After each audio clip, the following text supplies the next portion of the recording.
Islamic videos کے لیے ہند Islamic channel کو سبسکرائب کریں، بیل آئکن دبائیں تاکہ یہ نئے ویڈیو کی اپڈیٹ۔ تو عرض کرنے چلا تھا کہ اس خاتون نے عرض کی بارگاہ رسالت میں، یا رسول اللہ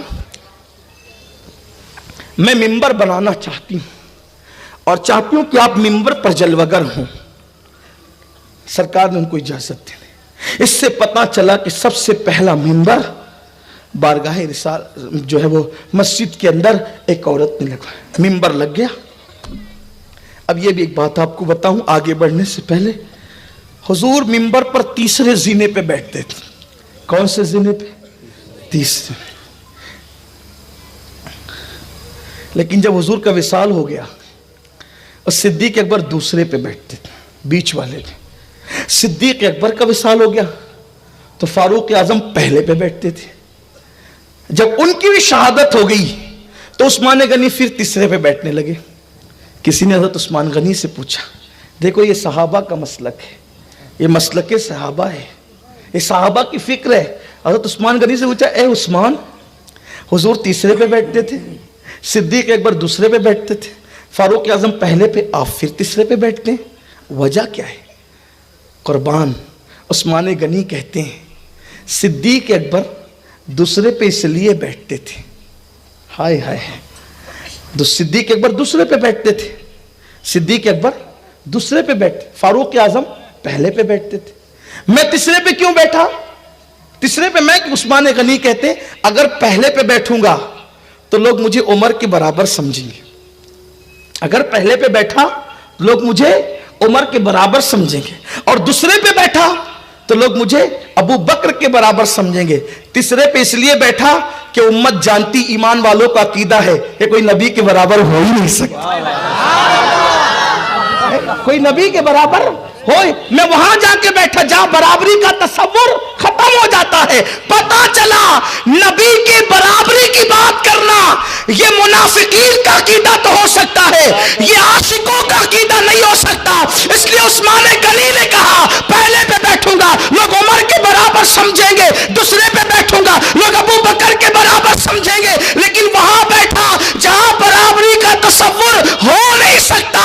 اور عثمان غنی نے یہ بتایا کہ 2 مرتبہ جنت خریدنے والے عثمان غنی نہ عمر کے برابر ہو سکے نہ ابو بکر کے برابر ہو سکے، تو 2 مرتبہ جنت خریدنے والا عثمان جب ابو بکر عمر کے برابر نہیں ہو سکتا تو جس کو غسل تک نہیں آتا وہ نبی کے برابر کیسے ہو سکتا؟ سبحان اللہ، کیا بات ہے، سبحان اللہ، سبحان اللہ، سبحان اللہ، سبحان اللہ۔ تو سرکار ممبر پر بیٹھے اور حضور نے ممبر پہ خطبہ دیا تو مجمع میں سب صحابہ تھے۔ سرکار خطبہ دینے لگے تو دوران خطبہ کسی کے رونے کی آواز آئی، کوئی رونے لگا، اور حضور کی محفل میں تو صحابہ ایسے چپ بیٹھتے تھے، ایسا لگتا تھا جیسے ان کے سروں پہ پرندے بیٹھے، ایسے چپ خاموش۔ اگر سوئی کوئی گرا دے تو اس کی بھی آواز آئے، اگر کوئی کسی کی سانسیں گننا چاہے تو گن سکے، اتنا خاموشی اور سناٹا ہوتا تھا حضور کی محفل میں۔ تو اچانک رونے کی آواز آئی، سب لوگ متوجہ ہوئے، رو کون رہا ہے؟ اور ایسے جیسے اونٹنی کا بچہ اونٹنی سے گم ہوتا ہے تو وہ اپنی ماں کے لیے کیسے روتا ہے، ایسے کوئی رو رہا تھا۔